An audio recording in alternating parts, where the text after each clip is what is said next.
Please do. Like, that would be great. Yeah. Yes, so happy that you guys are all here. And I wanted to do a thank you for you of that. Our friends and our family, our vendors, and we have a special speaker today. So it's such a blessing, really, to be able to do real estate for people that you love, for families that are clients that become friends, family, people that I went to high school with, elementary school with, high school years. So we appreciate you coming today, and wanted to thank our sponsors, Mike Felicia with Felicia Insurance. You guys health insurance, it's really risky at the end of the year. But he'll always speak with Jason from One Stop Financial, does mortgages for us. Michael Crawford does our pictures for our listings. But he also does what other things do you do? Everything you need. Headshots, anything. I'm not picky. I'm missing title to that. Title to that. Can't remember today. Thank you. Lynn is from Diamond Home Inspection.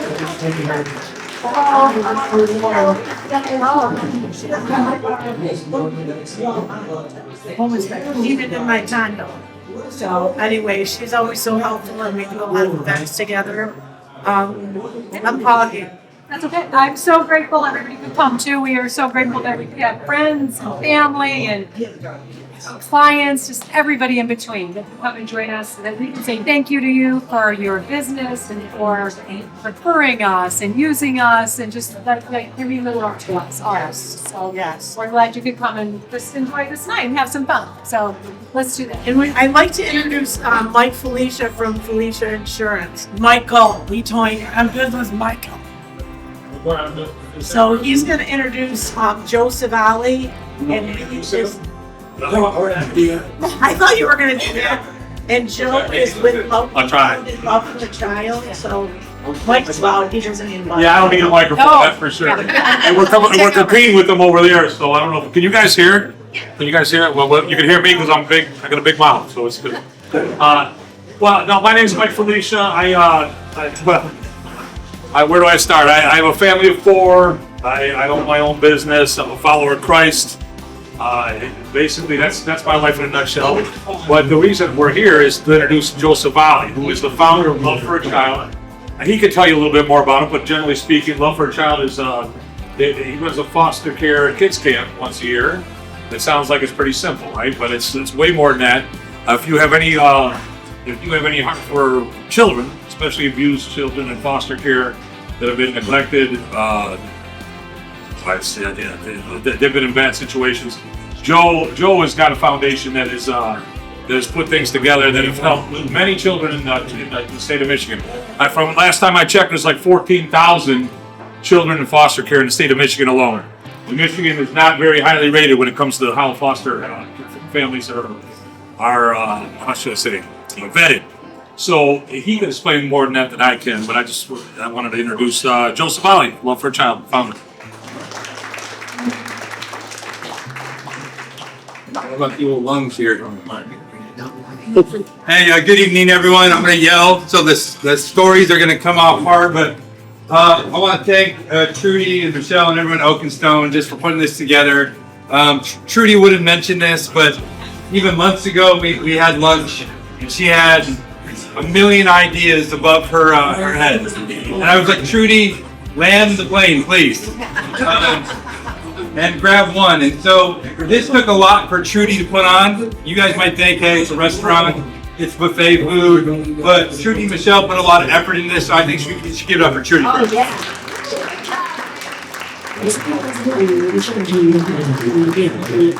I'll try to keep it a little bit short and sweet. Oakenstone has supported Love for a Child for a few years.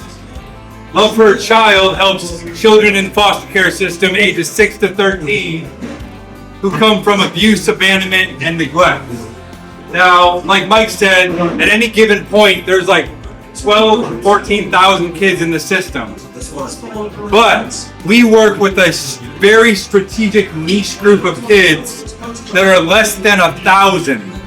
And those are two categories of children. Number one, kids who have lived in 10 homes prior to the age of 10 years old. And category two, I hate to yell this, but children who have been reported to have 5 or more sexual abuse claims on them before the age of 10 years old. Because of these two statistics, it's 94% likely nobody will ever adopt them. It's not because they're not up for adoption. It's because they get profiled as dead weight, baggage, nobody wants them. And so even the agencies tend to push them to the left of the desk. And Love for a Child said, we'll take them. So what we did is create a program that is comprised of 3 things. Number one, we put on 3 summer camps in the summer. We would do one in Leonard Township, which is about 20 minutes north of Rochester. We do one in Frankenmuth, and we do one in Holland. We bring 120 kids that fall into those 2 categories, and we give them a week of royalty. Kings and queens for the week. They get to be treated like princesses and princes, and they go to parties, and they do all the stuff that summer camp offers. But like Trudi, I'm a man of faith, so this is a week where we focus on what it means to be loved by God and teach them that they have someone who can take care of them, meaning God, the higher power, when our services come to an end. But what we do at that week is earn their trust. So as I'm sitting in front of you today, we're about 1 week away from solidifying our volunteer efforts. We're going to have 325 volunteers this year who we will trauma inform and train to serve these children. And over the next 90 days, we'll select 120 kids to come into our program who are all fit one of those 2 categories. The average kid is in our program for about 2 to 5 years. Our goal is to bring them to our camp, mentor them for a few years, and then bring them back to camp when they're old enough to serve the very child where we met them. And so right now, we have about 111 mentors every month who travel all over the state, all the little towns that you've never heard of. And we are one of the only 501c3s that can physically send credentialized, informed mentors to foster care addresses. You hear a lot about churches. Hey, we put on a popcorn night with movies for foster care groups. That is great. I'm not taking away from that. But we credentialize people to go into the home. And trust me, these houses and these children need it. And so when we partnered with Trudi and Oak and Stone, the goal was, hey, how many children can we send to camp? When you support a golf outing, when you sponsor a child. And so when she asked me to speak tonight, I'm not going to be like, hey, would you sponsor a child and do this? That's between you and God. But what I would love for you to do is, if you feel like you want to learn more, then there are pamphlets on your table where you can scan the QR code. You can learn more. You can sponsor a child. I'm going to have my business card in my pocket. But together, when we put all of our businesses together and we sponsor these children, it doesn't just give them a week of camp. It teaches them their value and their worth. It allows them to be in our program for a few years, where we have statistically seen that 82% of the kids in our program are that much more likely to make it to the age 30 without becoming homeless, a prostitute, drug addiction, or suicidal ideologies. The average child in foster care suffers from one of those 4 things by the age of 16. So, statistically, the kids we're working with shouldn't even live to see the age of 30. But we have an 82% probability that if they come to our program, they will become successful young adults. But at the end of the day, it wasn't about reinventing the wheel. We created a wheel that offered these children the longest ride. I don't care about helping 10,000 kids. Joe, what do you do if we give you $1 million? How many more kids? I don't care about how many more kids. I care about how many can I take and bring them the full distance. Walking them through adolescence and high school and getting them into college, getting them their first job, getting them their first apartment. Because all of these things should not happen for a child with foster care. So, when you partner with Love for a Child and you learn about us, it truly is in the name. We're doing this for the love of a child who doesn't know the parameters or the situations that they were given. And so, I'm very thankful that I can talk for a couple minutes.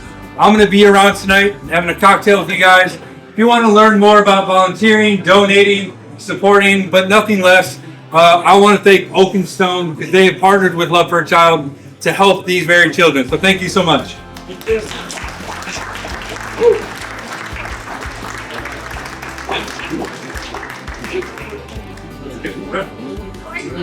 Good job. This is all about you guys.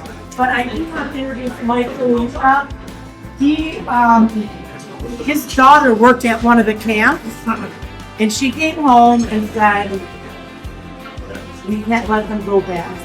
So the daughter kind of encouraged them to after 2 children from one of the camps. So, you want a mic? I don't need a mic, I got a big mouth. Okay, I'm back.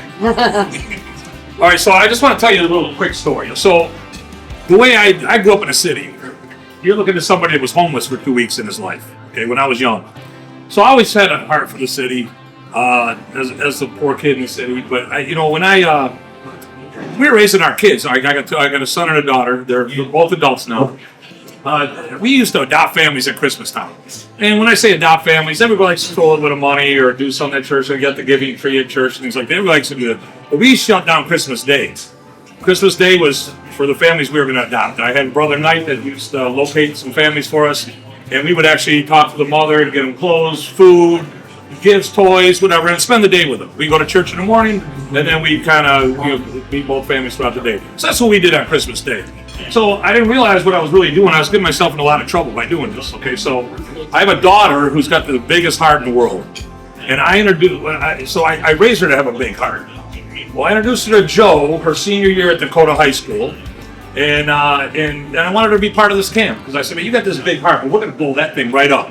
When you see some of these kids and some of the situations they've been in, it's going to touch you like nothing else. Right? So she goes to this camp. She gets trained by Joe's team.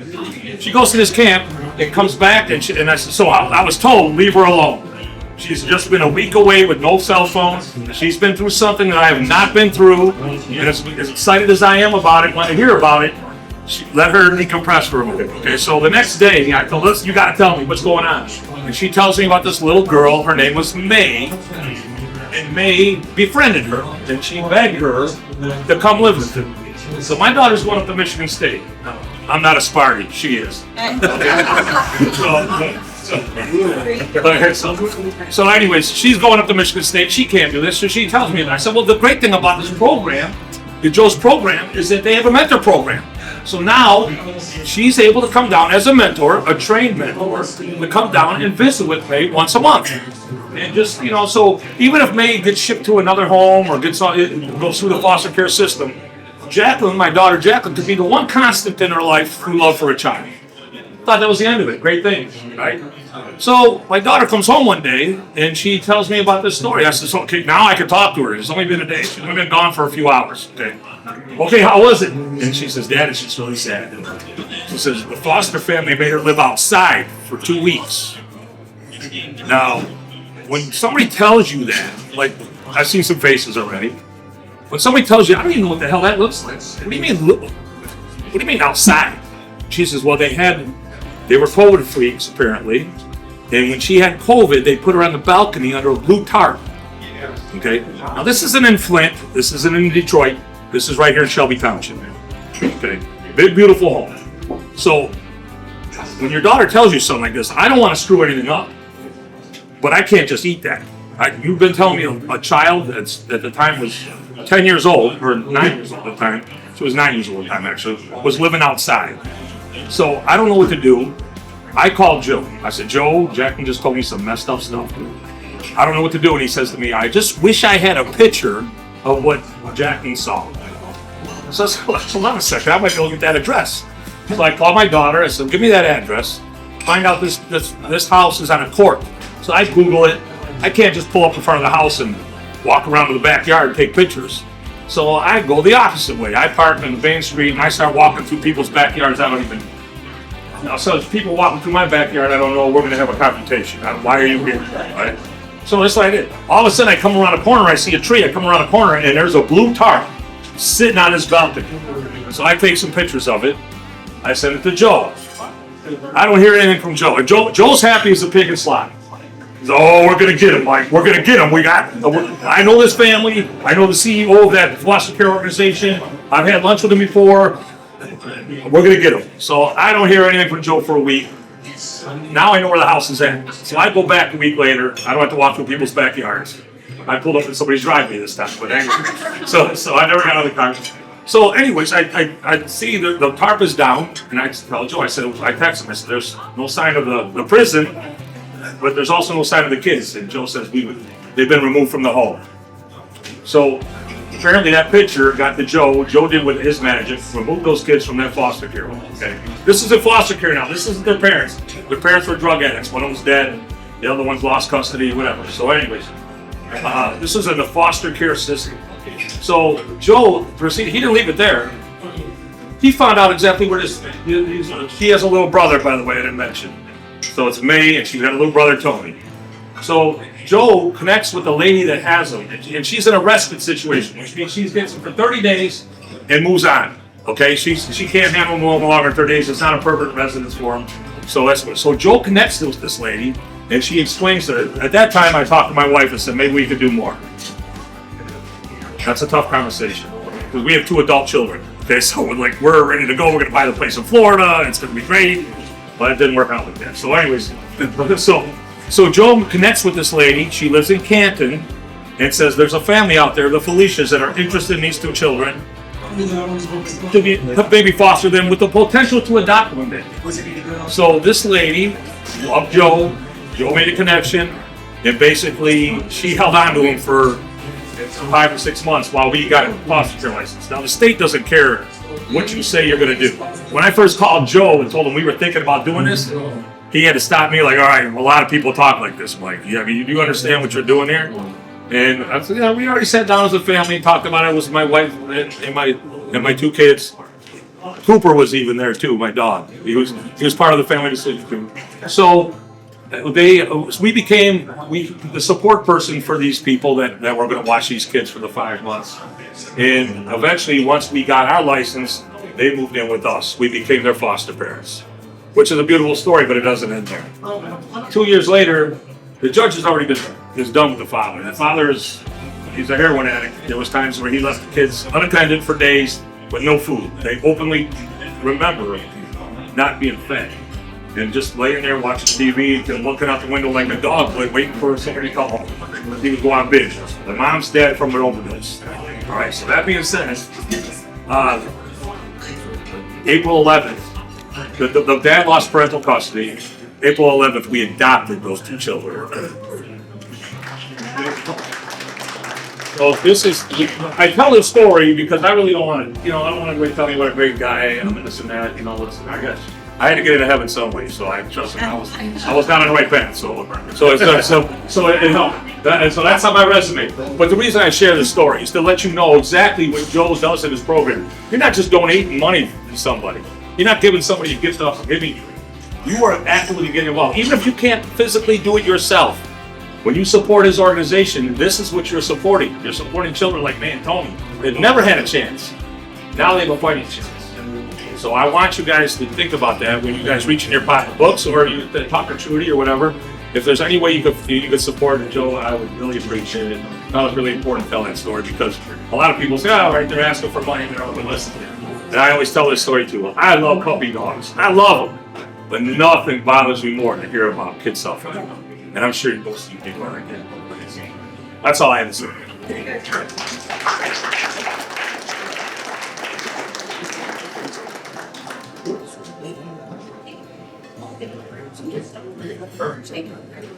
Thanks for giving us the opportunity, Sean, to see But you don't have to, but thank you for giving us the opportunity to bring Love for a Child here during our appreciation event. And we do have some giveaways, so we're just going to do some drawings. How many drawings can we do? No. You know, we want to draw for 6, 7. Okay,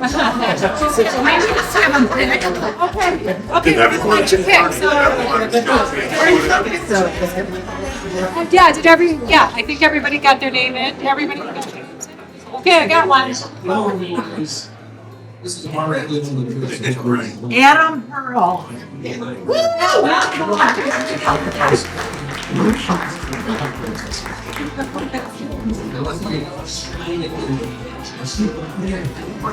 Sour.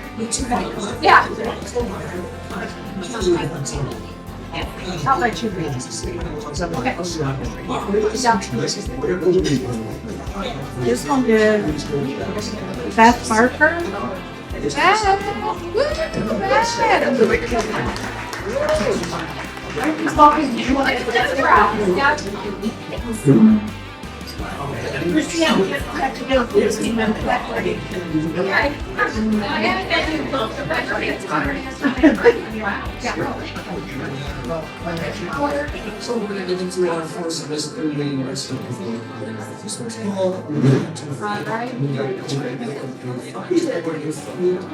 Andrea King.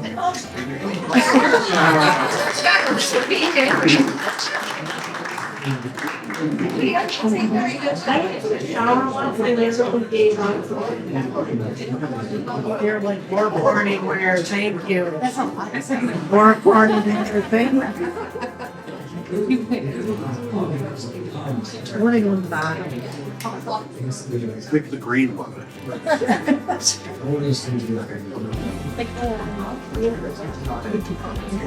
Sarah Gravetti.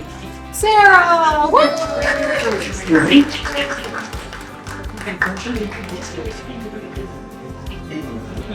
What do we have left?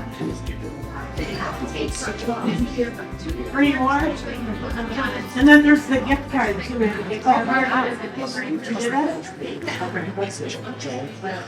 Scott Trainstraw.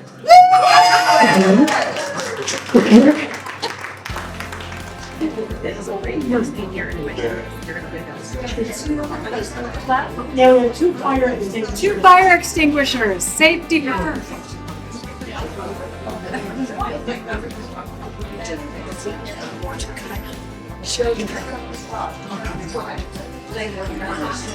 Lucas.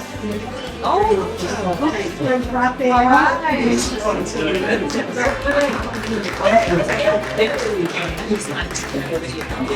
My nephew. okay.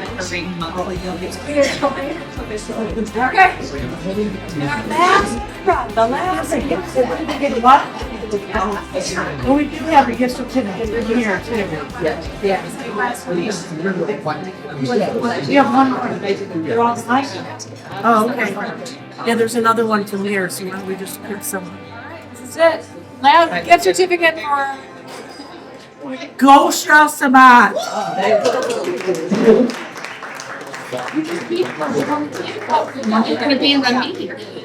All right. Yeah, I think that's all right. I don't like the